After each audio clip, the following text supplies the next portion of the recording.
Hi అండి. అందరూ ఎలా ఉన్నారు? Welcome back to my channel. ఈరోజైతే బాయిల్డ్ ఎగ్ కర్రీ చూపిస్తున్నాను.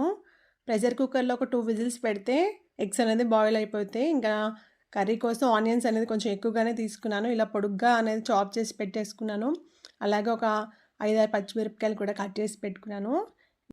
నెక్స్ట్ ప్యాన్‌లో ఆయిల్ వేసుకొని కొంచెం జీలకర్ర వేసుకున్నాక మనం కట్ చేసి పెట్టుకున్న ఆనియన్స్‌ని అందులో సాల్ట్ కూడా యాడ్ చేస్తే తొందరగా సాఫ్ట్ అయిపోతాయి కదా ఆనియన్స్ కొంచెం కలర్ చేంజ్ అయ్యాక అందులోనే పచ్చిమిర్చి, అల్లం వెల్లుల్లి పేస్ట్, పసుపు, కారం, ఫైనల్గా గరం మసాలా పొడి కూడా వేసుకుని ఆయిల్ అంతా పైకి తేలేంత వరకు బాగా ఫ్రై చేసుకోవాలి. ఆనియన్స్తోనే కర్రీకి మంచి టేస్ట్ వస్తుంది. అన్నంలో కలుపుకోవడానికి చాలా రుచిగా ఉంటుంది.